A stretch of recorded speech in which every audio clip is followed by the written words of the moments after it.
Hello बंधु बान्धवीসকল পিচিডি এডুকেশ্যনৰ আন এটা ভিডিঅ'লৈ আপোনালোকক সকলোকে স্বাগতম জনাইছোঁ। এইখন ভিডিঅ'ৰ জৰিয়তে আপোনালোকে ইনক্লুসিভ এডুকেশ্যন অৰ্থাৎ সমাৱেশী শিক্ষাৰ বিষয়ে আপোনালোকে জ্ঞাত হ'ব পাৰিব।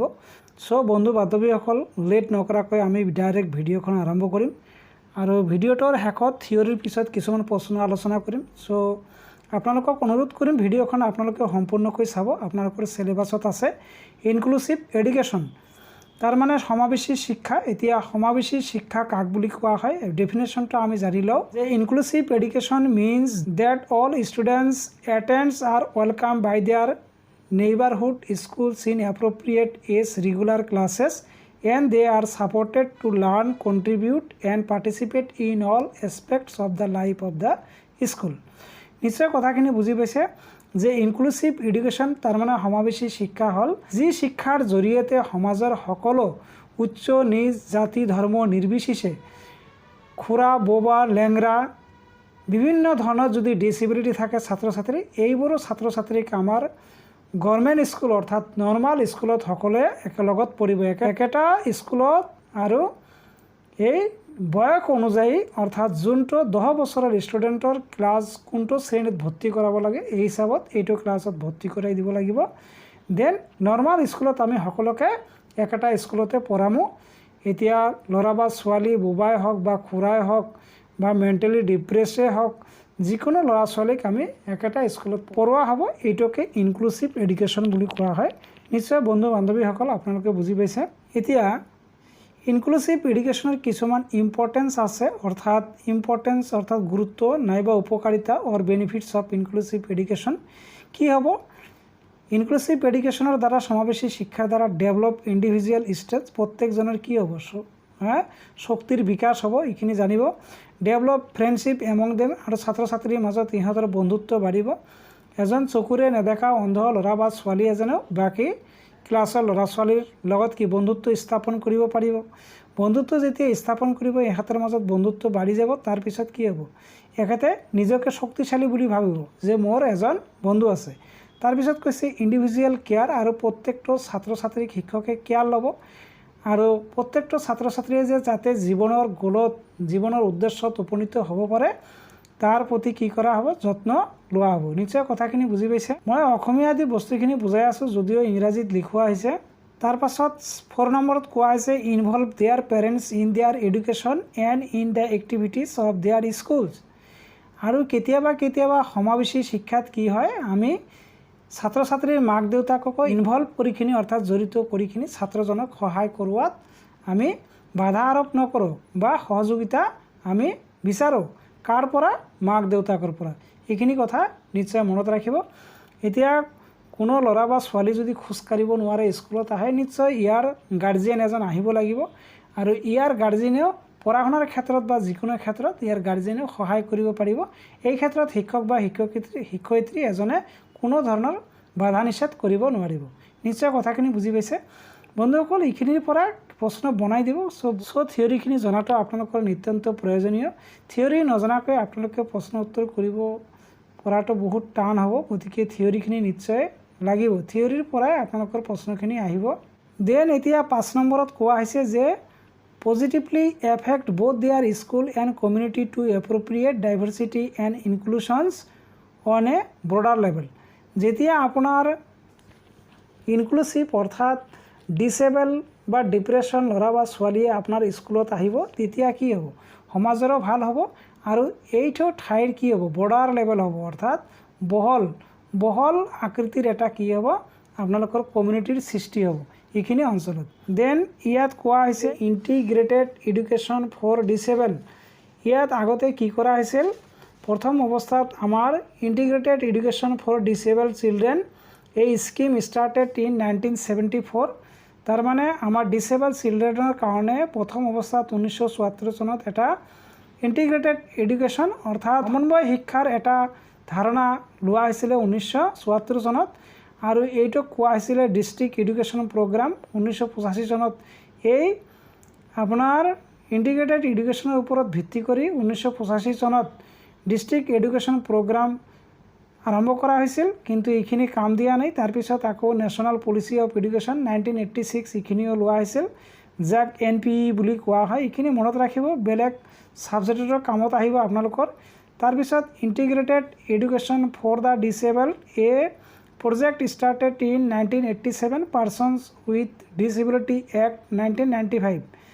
এই 1987 চনতে এটা ইণ্টিগ্ৰেটেড এডুকেশ্যন কৰা হৈছিল ডিচেবল চিলড্ৰেনৰ কাৰণে, আৰু এইটো কোনটো তাৰ কাৰণে এটা এক্ট বনোৱা হৈছিল 1995 চনত, পাৰ্চনছ উইথ ডিচেবিলিটিজ এক্ট।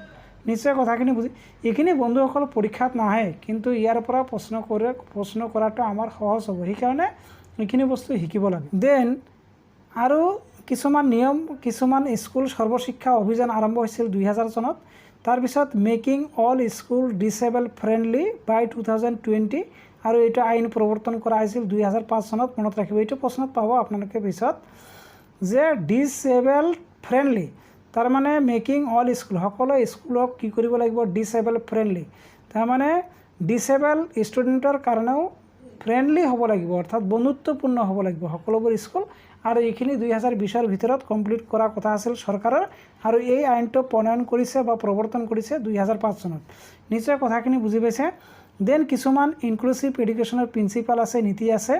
আপুনি কোনো ছাত্ৰ ছাত্ৰীক ডিছক্ৰিমিনেশ্যন কৰিব নোৱাৰিব, অৰ্থাৎ ভেদাভেদ কৰিব নোৱাৰিব, উচ্চ নিজ বুলি বা তুমি কানা, তুমি খুৰা, তুমি বোবা, এনেকুৱা ধৰণৰ কথা আপুনি এজন শিক্ষক হিচাপে ক'ব নোৱাৰিব।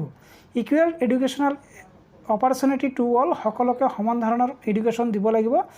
Schools adapt two the needs of student, কোনটো ছাত্ৰৰ কেনেকুৱা ধৰণৰ জৰুৰত আছে এই হিচাপত কি কৰিব লাগিব, আপোনাৰ জৰুৰতখিনি পূৰণ কৰিব লাগিব ছাত্ৰ ছাত্ৰী অনুযায়ী। Equal educational benefit for all students, আৰু সকলো ছাত্ৰ ছাত্ৰীয়ে যাতে সম শিক্ষা পায় ইয়াৰ কাৰণে ব্যৱস্থা কৰিব লাগিব। নিশ্চয় কথাখিনি বুজি পাইছে। এতিয়া আমি যে সমাৱেশী শিক্ষা অৰ্থাৎ ইনক্লুচিভ এডুকেশ্যন আৰম্ভ কৰিম, আমাৰ মাজতো বহুত ধৰণৰ চেলেঞ্জ আহি পৰিব, প্ৰত্যাহ্বান আহি পৰিব। গতিকে চেলেঞ্জবোৰ কি কি, প্ৰত্যাহ্বানবোৰ কি কি, দে ইফেক্টিভ প্লানিং, আমি এই শিশুবোৰক শিকোৱাৰ কাৰণে আমাৰ ইফেক্টিভ প্লানিং কৰিব লাগিব। যে এজন ছাত্ৰ দুৰ্বল, এই দুৰ্বল ছাত্ৰ ছাত্ৰীৰ কাৰণে বেলেগকৈ আমাক প্লেনিং কৰিব লাগিব। প্লেনিং কৰিখিনি আমি একেটা শ্ৰেণীত বিভিন্ন ধৰণৰ ছাত্ৰ ছাত্ৰীক শিকাব পাৰিম। দেন 2 নম্বৰত কোৱা হৈছে যে converting mainstream schools to inclusive education, আমাৰ যোনবিলাক মূল স্কুল আছে এইবিলাকক কলৈ ল'ব লাগিব, ইনক্লুচিভ এডুকেশ্যনত ইনক্লুচিভ স্কুলৰ লগত একেলগত কৰিব লাগিব। দেন চেঞ্জিং দ্য এটিচিউড অফ টিচাৰ, আমাৰ শিক্ষক বা শিক্ষয়িত্ৰীসকলৰ মনোযুক্ত মনোভাৱ আছে, এইখিনি চেঞ্জ কৰিব লাগিব। আমি কানা খোৰা, নেংৰা, বোবা এইবোৰ ছাত্ৰ ছাত্ৰী দেখিখিনি ঘৃণ কৰিব নালাগিব, সকলোকে সমান চকুৰে নিজৰ সন্তানৰ দৰে দেখিব লাগিব।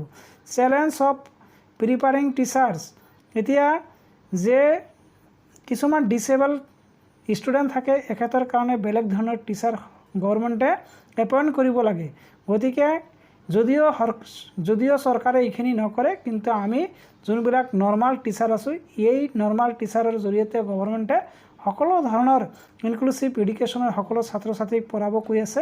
গতিকে আমাৰ কাৰণে এইটো এটা চেলেঞ্জ হৈ পৰিছে যে সকলো ছাত্ৰ ছাত্ৰীক একেটা শ্ৰেণীত একে বেঞ্চত পঢ়ি থকা ছাত্ৰ ছাত্ৰীক আমি শিকোৱাটো বহুত ধৰণৰ চেলেঞ্জ হৈছে।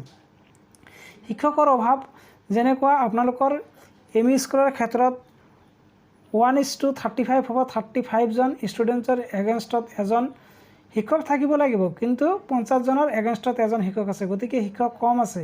এইখিনি চেলেঞ্জ আমি মূৰ পাতি ল'ব লাগিব, তথাপি আমাক শিক্ষাদান কৰিব লাগিব। এইটো সেইকাৰণে এইটো আমাৰ কাৰণে চেলেঞ্জ হৈ পৰিছে। তাৰপিছত পুৰ awareness among staff and students, আমাৰ মাজতে কি আছে, শিক্ষকে শিক্ষকৰ বৈৰী, ছাত্ৰই ছাত্ৰৰ বৈৰী, এনেকুৱা ধৰণৰ কথাৰ ওপৰত আমাৰ কি আছে, পুৰ এৱাৰনেছ আছে, অৰ্থাৎ যোনটো কম পৰিমাণৰ সজাগতা আছে আমাৰ ষ্টাফৰ মাজত আছে। নিশ্চয় কথাখিনি বুজি পাইছে বন্ধু বান্ধৱীসকল। তাৰপিছত ইয়াত কোৱা হৈছে যে identification of differently able children, আমি এতিয়া বিভিন্ন ধৰণৰ ছাত্ৰ ছাত্ৰীক কেনেকৈ আমি আইডেণ্টিফিকেশ্যন কৰিম যে কোনটো ছাত্ৰ কোন বেকগ্ৰাউণ্ডৰ পৰা আহিছে, কোন কাষ্টৰ পৰা আহিছে, কোনটো খুৰা বা বুবা, আমি কেনেকৈ জানিম। গতিকে এইখিনিক আমাক আইডেণ্টিফিকেশ্যন কৰিব লাগিব। আইডেণ্টিফিকেশ্যন কৰিখিনি এই হিচাপত আমাক শিক্ষাদান কৰিব লাগিব। কিছুমান ছাত্ৰ ছাত্ৰীৰ ল' ভিজন থাকে, অৰ্থাৎ চকুৰে কম দেখে, চকুৰে কম দেখিলে ইহঁতক আগত বহুৱাব লাগিব, এইখিনি আমাৰ দায়িত্ব। তাৰপিছত হয়তো মাক দেউতাকক কৈখিনি চশমাৰ ব্যৱস্থা কৰি দিব লাগিব। চেৰিব্ৰেল পালচি, কিছুমান মূৰৰ বেমাৰ থাকে, চেৰিব্ৰেল অৰ্থাৎ যোনটো মগজুৰ কিছুমান বেমাৰ থাকে এইবিলাকক চেৰিব্ৰেল পালচি বুলি কোৱা হয়। কথা ঠিকমতে ক'ব নোৱাৰে। মেইন তাৰপিছত গ্ৰছ মটৰ আৰু যোনটো ফাইন মটৰ আছে ৱাকিং, জাম্পিং, ক্লাইম্বিং, বেণ্ডিং এইবিলাক কৰোঁতে কিছুমান ছাত্ৰ ছাত্ৰী এইখিনি কৰিব নোৱাৰে। এইবিলাক বেমাৰ ক'ত পৰে? চেৰিব্ৰেল পালচিৰ ভিতৰত পৰিব, মনত ৰাখিব। তাৰপিছত আহিল অটিজম। মোৰ চেনেলত থকা পিয়াজৰ থিয়ৰীখন আপোনালোকে পঢ়িব। এইটো পৰীক্ষাৰ কাৰণে ভি ইম্পৰ্টেণ্ট। যদিও পৰীক্ষাত নাহে ইয়াৰ পৰা ৰিলেটেড প্ৰশ্ন এটা দুটা আপোনালোকে পৰীক্ষাত কমন পাব। গতিকে মোৰ ভিডিঅ'বোৰ চাওক আপোনালোকে। অটিজম মানে কি? মানে একে দেখিব, নিৰ্জীৱ বস্তুৰো জীৱন আছে এনেকুৱা ধৰণৰ ভাৱ এখেতে কৰে, এইটোকে অটিজম বুলি কোৱা হয়। মাল্টিপুল ডিচেবিলিটিছ আৰু বিভিন্ন ধৰণৰ মাল্টিপুল ডিচেবিলিটিছ থাকে, যেনেকুৱা কিছুমান the child using glasses, hearing aids এইবিলাকৰ দ্বাৰা কিছুমান ছাত্ৰ ছাত্ৰীয়ে দেখে বা শুনে। তাৰপিছত the child performs any particular corner of the classroom, যিকোনো এক কোণাত বহি থাকিব, এটা চুকত বহি থাকিব কিছুমান ছাত্ৰ ছাত্ৰী। বিভিন্ন ধৰণৰ this are the disabilities of children.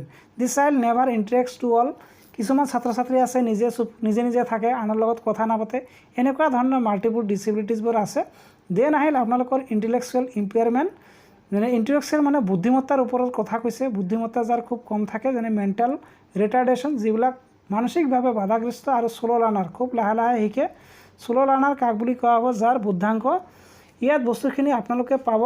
Child development and পেডাগজিৰ প্ৰায় বহুতখিনি বস্তু কভাৰ কৰিছোঁ মই দিয়া ভিডিঅ'বোৰত। এইবোৰ যদিও একেটা চেপ্টাৰ, কিন্তু তাত বহুতখিনি দিয়া আছে বন্ধুসকল। যেনেকুৱা 70ৰ পৰা 79 এইটো হ'ব আপোনালোকৰ ডাল, ভেৰি ডাল বা শ্ল' লাৰ্ণাৰ বুলি কোৱা হয়। 80ৰ পৰা 89 বুদ্ধি, এইটো হ'ব ডাল। 90ৰ পৰা 110 বা 109 এইটো এভাৰেজ বা নৰ্মাল বুদ্ধাংকৰ ছাত্ৰ ছাত্ৰী হ'ব। 140 অৰ এবভ হ'লে ভেৰি ছুপাৰিয়ৰ, 120 to 139 হ'লে ছুপাৰিয়ৰ, 110 to 119 হ'লে ব্ৰাইট হ'ব। এইখিনি বস্তু মই দিয়া ভিডিঅ'বোৰ আপোনালোকে চালে বুজি পাব। দেন বন্ধু বান্ধৱীসকল, কেইটামান প্ৰশ্ন লৈছোঁ, যদিও এইবোৰ প্ৰশ্ন চিটেটত অহা প্ৰশ্ন হয়। আমি পৰা থিয়ৰীখনিৰ পৰা এইখিনি কৰিবলৈ যত্ন কৰিম যে 2005 চনত government of India decided to make all schools disable friendly by the year. কিমান চনৰ পৰা? এইটো আমি অলপ আগতে পঢ়িলোঁ, 2020 চন। ইনক্লুচিভ এডুকেশ্যন ছিগনিফাইজ, যে ইনক্লুচিভ এডুকেশ্যনে কি বুজায়, এইটো মই জাষ্ট উত্তৰটোৱে আলোচনা কৰিম। উত্তৰখিনি আলোচনা কৰিলে আপোনালোকে বহুতখিনি বুজিব পাৰিব। যে having the same facilities for normal and differently able students. Having the same facility, normal ছাত্ৰ ছাত্ৰীকে আপুনি যি ধৰণৰ ফেচিলিটি দিব, আৰু ডিফাৰেণ্টলি এবল ষ্টুডেণ্টক আপুনি একে ধৰণৰ ফেচিলিটি দিব লাগিব। গতিকে ইয়াৰ এনচাৰ হ'ব 2 নম্বৰ। যদিও 2 আৰু 3 সেম এনচাৰ লিখা আছে, এইখিনি নালাগে, এইটো কেঞ্চেল, এইটো কেঞ্চেল, এইটো কেঞ্চেল হৈ যাব। ইয়াৰ এনচাৰ হ'ব কুৱেশ্যন নম্বৰ 2। প্ৰশ্নখিনি কৰোৱাৰ উদ্দেশ্য হ'ল, মই যে ইনক্লুচিভ এডুকেশ্যন পঢ়ালোঁ, ইয়াৰ পৰা যিকোনো প্ৰশ্ন আহিলে যাতে আপোনালোকে পৰীক্ষাত হেণ্ডেল কৰিব পাৰে বা প্ৰশ্নখিনিৰ উত্তৰ কৰিব পাৰে। নিশ্চয় কথাখিনি মোৰ বুজি পাইছে। দেন আৰু এখন প্ৰশ্ন লৈছোঁ, in India learners with special education needs, SEN বুলি কোৱা হয়, special education needs do not include. এতিয়া কিছুমান ছাত্ৰ ছাত্ৰীক স্পেচিয়েল এডুকেশ্যন যোনটো নিড দিব লাগে, অৰ্থাৎ আপুনি স্পেচিয়েল এডুকেশ্যন নিড অৰ্থাৎ বিশেষ শিক্ষাৰ প্ৰয়োজন, আপুনি কোনটো এইটো কথাও বিশেষ শিক্ষাৰ প্ৰয়োজন কথাটো আপোনালোকৰ ইনক্লুচিভ এডুকেশ্যনত ইনভলভ হৈ আছে। এতিয়া চিলড্ৰেন ফ্ৰম বেকগ্ৰাউণ্ড ক্লাছেছ এখেতক দিব লাগিব, আপুনি এডুকেশ্যন দিব লাগিব। Inclusive education children belonging to SC and ST এখেতকো দিব লাগিব। বেকগ্ৰাউণ্ড ক্লাছৰ পৰা আহিছে, বেকগ্ৰাউণ্ড ক্লাছৰ পৰা আহিছে। চিলড্ৰেন উইথ লক'মটৰ ডিচেবিলিটিছ, যোনটো fine motor and gross motor disabilities, এইখিনিকো আপোনাৰ স্পেচিয়েল নিড দিব লাগিব। None of the above. গতিকে ইয়াৰ এনচাৰটো হ'ব আপোনালোকৰ 4। নিশ্চয় কথাখিনি বুজি পাইছে। দেন আৰু এখন প্ৰশ্ন লৈছোঁ, multilingual character of Indian society should be seen as. তাৰমানে আমাৰ দেশৰ কি আছে, বিভিন্ন ভাষাভাষীৰ যোনটো ভাষাভাষীৰ ছাত্ৰ ছাত্ৰী আছে, আমি বিভিন্ন ভাষাভাষীৰ ছাত্ৰ ছাত্ৰীৰ ক্ষেত্ৰত আমি কি কৰিম, a resource of enrichment of school life. যিমানে ভাষাভাষীৰ ছাত্ৰ ছাত্ৰী বেছি হ'ব, ইমানে কি হ'ব, ছাত্ৰ ছাত্ৰীবোৰে বেছিকৈ শিকিব, এখেতৰ এটা ৰিচৰ্চ হিচাপে চ'ৰ্চ হিচাপে কাম কৰিব। স্কুলটো এটা এখেতৰ শিক্ষাৰ চ'ৰ্চ হিচাপে কাম কৰিব। গতিকে ইয়াৰ এনচাৰটো হ'ব 1। দেন আৰু এখন প্ৰশ্ন লৈছোঁ, এইটো প্ৰশ্নটা চাওক, when a teacher ইনভলভছ A visually challenge learner in group activities with the আদাৰ। তাৰমানে শ্ৰেণীত কিছুমান ছাত্ৰ ছাত্ৰী আছে, আৰু শিক্ষকে গ্ৰুপ এক্টিভিটি কৰাব অৰ্থাৎ দলীয় কাৰ্য কৰাব। তাৰে ভিতৰত এজন চকুৰে নেদেখা ল'ৰা বা ছোৱালী আছে। এতিয়া শিক্ষকে কি কৰিব, এই ল'ৰা বা ছোৱালীটোৰ কাৰণে কি কৰে, creating barriers to learning for the class. এই ছাত্ৰ ছাত্ৰীটোক এক ঠাইত বহুৱাই থৈখিনি বাকী ছাত্ৰ ছাত্ৰীবোৰৰ দ্বাৰা কি কৰিব, গ্ৰুপ এক্টিভিটিটো কৰাব লাগিব। ক্ৰিয়েটিং বেৰিয়াৰ্ছ অৰ্থাৎ এটা বেৰিয়াৰ্ছ দিব, যাতে কোনো ভিজুৱেলি যিহেতু চকুৰে নেদেখে ঢাকি কৰিলে আকৌ দুখ পাব, গতিকে তাক এক ঠাইত বেৰিয়াৰ হিচাপে মানে ফিক্স কৰি ৰাখি দিব। আৰু এটা প্ৰশ্ন লৈছোঁ বন্ধুসকল, while teaching A single parent child A teacher should. তাৰমানে এযোৰ মাক দেউতাকৰ সন্তান এজন। এতিয়া শিক্ষকে এই ছাত্ৰ ছাত্ৰীটোক কি কৰিব, বেছিকৈ পঢ়া শুনা দিব, বেছিকৈ গুৰুত্ব দিব, না সকলোকে যেনেকুৱা দিয়ে এই ল'ৰাটোকো তেনেকুৱা দিব। গতিকে ইয়াৰ এনচাৰটো হ'ব provide stable and constant environment, overlook the fact and treat such a child at par with other. গতিকে অভাৰলুক হিজ ফেক্ট মানে এই কথাটো কি কৈছে, তেওঁ যে এযোৰ মাক দেউতাকৰ ছিংগল সন্তান এইটোৰ কথা কৈছে। অভাৰলুক দিছ ফেক্ট, এইটো অভাৰলুক কৰিব লাগিব আৰু কি এজ এ হোল ট্ৰিট কৰিব লাগিব। গতিকে এনচাৰটো হ'ব আপোনালোকৰ 2 নম্বৰ। নিশ্চয় কথাখিনি বুজি পাইছে। আৰু এখন প্ৰশ্ন, এইটো প্ৰশ্ন 22 নম্বৰ প্ৰশ্নটো আপোনালোকে চাওক। In a culturally and linguistically diverse classroom, তাৰমানে বিভিন্ন ভাষা ভাষীৰ ক্লাছৰুম এখন, before deciding whether a student come under special education category a teacher should. তাৰমানে আপোনাৰ যোনটো স্পেচিয়েল এডুকেশ্যন কেটাগৰী আছে, তাৰমানে ইনক্লুচিভ এডুকেশ্যনৰ কথা কৈছে। Not involve parents have there on work, এইটোতো ইনভলভ কৰিব নোৱাৰিব। ইভালুৱেট ষ্টুডেণ্টছ, তেতিয়া ধৰক আপুনি কেনেকৈ ছাত্ৰজনক ইভালুৱেট কৰিব যে before deciding whether a student comes under special education category, এই ছাত্ৰ যে বেকগ্ৰাউণ্ডৰ পৰা আহিছে, ডাইভাৰ্ছ ক্লাছৰুমৰ পৰা আহিছে, নাইবা কালচাৰেলি আৰু লিংগুইষ্টিকেলি ডাইভাৰ্ছ ক্লাছৰুমৰ পৰা আহিছে, আপুনি কেনেকৈ ডিটেক্ট কৰিব ছাত্ৰ বা ছাত্ৰীজনক, তেনেহ'লে কি কৰিব লাগিব, evaluate the students on his her mother language to establish disability. তেওঁ বা তাইৰ নিজৰ ভাষাত এই ল'ৰা বা ছোৱালীটোৰ লগত আপোনাক ডিছকাছ কৰিখিনি তেওঁ যে ভিজুৱেলি বা অৰালি বা অটিজমলি ডিচেবল, এইখিনি কথা শিক্ষক হিচাপে আপোনাক জানিব লাগিব। তাও এই ল'ৰা বা ছোৱালীজনৰ নিজৰ মাতৃভাষাত। যদি আপুনি নাজানে, মানুহ এজন হায়াৰিং কৰি হ'লেও তাৰ নিজৰ কথাত আপুনি কথাখিনি জানিব লাগিব। নিশ্চয় কথাখিনি বুজি পাইছে। আৰু এটা প্ৰশ্ন চাওক যে teachers must believe in which of the following values in the context of dealing with disadvantage learners. যে ডিছএডভান্টেজ লাৰ্ণাৰ হিচাপে আপুনি টিচাৰ হিচাপে কেনেকৈ ডিলিং কৰিব। Not demands of any short on the students, এইটোতো হ'বই নোৱাৰিব। For immediate complains of students use of being shocked and, এইবিলাক নহ'ব। Personal accountability and student success, গতিকে এইটোৰ এনচাৰ হ'ব আপোনালোকৰ 3 নম্বৰটো। পাৰ্চনেল একাউণ্টেবিলিটি, যিকোনো ক্লাছৰ পৰা আহক আপুনি টিচাৰ হিচাপে আপোনাক কি একাউণ্টেবিলিটি হ'ব লাগিব, যে ছাত্ৰজনক ভাল কৰিব লাগিব, জীৱনত উন্নতি কৰিব লাগিব, তাৰ কাৰণে আপুনি ভালকৈ পঢ়া শুনা শিকাব লাগিব। নিশ্চয় কথাখিনি বুজি পাইছে বন্ধুসকল। আৰু এখন প্ৰশ্ন লৈছোঁ যে an inclusive classroom is that where, এটা ইনক্লুচিভ শ্ৰেণীকোঠা বা সমাৱেশী শ্ৰেণীকোঠা কি বুলি ক'ব। গতিকে ইয়াৰ এনচাৰটো আপোনালোকৰ হ'ব teachers create diverse and meaningful learners experiences for yes, teachers create diverse and meaningful learning experiences for every learner. গতিকে এনচাৰটো হ'ব 2। বিভিন্ন ধৰণৰ ছাত্ৰ ছাত্ৰীৰ কাৰণে বিভিন্ন ধৰণৰ লেচন প্লেনিং, তাৰপিছত টিচিং ষ্ট্ৰেটেজি বনাইখিনি আপুনি এই হিচাপত শিক্ষাদান কৰিব লাগিব। নিশ্চয় কথাখিনি বুজি পাইছে। কুৱেশ্যন নম্বৰ 29ত কৈছে a teacher in a multi cultural classroom would ensure that the assessment consider the following. কেনেকুৱা ধৰণে এছেছমেণ্ট কৰিব বিভিন্ন ভাষা ভাষীৰ ছাত্ৰ ছাত্ৰীৰ মাজত। Reliability and validity of her assessment tool, no' socio' cultural context of her students, yes. Socio' culture, যোনটো ছাত্ৰ ছাত্ৰী কোনটো ভাষিক গোষ্ঠীৰ পৰা আহিছে, এই হিচাপত সংস্কৃতি কালচাৰৰ ওপৰত ভিত্তি কৰি প্ৰশ্নখিনি কৰি অৰালি হওক বা ৰিটেনি হওক আপুনি ইণ্ডিভিজুৱেলি কেয়াৰ লৈখিনি আপোনাৰ এনচাৰ হ'ব। গতিকে 2 নম্বৰ। নিশ্চয় কথাখিনি বুজি পাইছে। তাৰপিছত ইয়াত কৈছে the rationale behind inclusive education is that, the rationale behind inclusive অৰ্থাৎ সমাৱেশী শিক্ষাৰ ভিতৰত কি ৰেচনেল থাকে। Society of heterogeneous and schools need to be inclusive heterogeneous society, yes. এইটো এনচাৰ হ'ব আপোনালোকৰ 1 নম্বৰটো। নিশ্চয় কথাখিনি বুজি পাইছে। ইয়াত আৰু এখন প্ৰশ্ন লৈছোঁ। ইয়াত কৈছে in an inclusive classroom with diverse learners, cooperative learning and peer tutoring should be actively discouraged and competition এটার অ্যান্সার হবে আপনাদের 3 নম্বরটা should be actively promoted to facilitate peer acceptance. হ্যাঁ, আপনি পিয়ার অ্যাকসেপ্টেন্সের ওপৰত গুৰুত্ব দিব লাগিব। The cooperate learning and peer tutoring in an inclusive classroom with diverse classroom.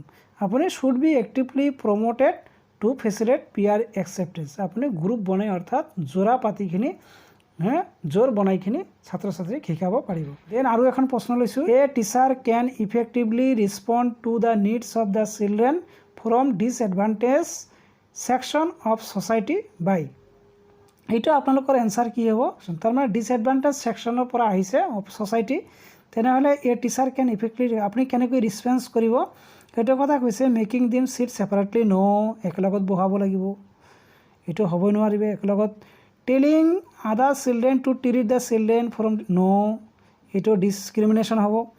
এডাপ্টিং her pedagogy to the তাৰ যোনটো পেডাগজি আছে শিক্ষণ পদ্ধতিটো আপুনি needs of every child in the classroom. প্ৰত্যেকটো ছাত্ৰ ছাত্ৰীৰ পেডাগজি আপুনি জানিব লাগিব, কোনটো ছাত্ৰৰ কি জৰুৰত এইখিনি আপোনাক টিচাৰ হিচাপে জানিব লাগিব। গতিকে এইটোৰ এনসাৰ হ'ব আপোনালোকৰ 3। চ' বন্ধুসকল, আজিৰ ভিডিঅ'টো এইখিনি আছিল। নিশ্চয় আপোনালোকে ইনক্লুসিভ এডুকেশ্যন ভিডিঅ'খন ভাল পাব আৰু ভাল পালে লাইক কৰিব বন্ধুসকল। ৰিকুৱেষ্ট পাৰিলে ছাবস্ক্ৰাইবো কৰিব, লগতে বন্ধু বান্ধৱীৰ ওচৰত শ্বেয়াৰ কৰিব দিব। আৰু এইখিনি বন্ধুসকল আপোনালোকৰ চিলেবাছত আছিল। আৰু এটা কথা, ইনক্লুসিভ এডুকেশ্যনৰ লগতে ইয়াৰ লগতে আপোনালোকৰ যোনটো ডাইভাৰ্ছ ক্লাছৰুম আছিল এইখিনিও কমপ্লিট হৈ গ'ল। বহুতখিনি মই দিবলৈ যত্ন কৰিছোঁ। এইটো ভিডিঅ'ৰ দ্বাৰা ইয়াৰ পৰা যদি প্ৰশ্ন আহে আপোনালোকে নিশ্চয় কৰিব পাৰিব। চ' শেষত বন্ধুসকল সকলোকে ধন্যবাদ দি আজিৰ ভিডিঅ'টো সামৰিছোঁ। থেংক ইউ ফৰ ৱাচিং।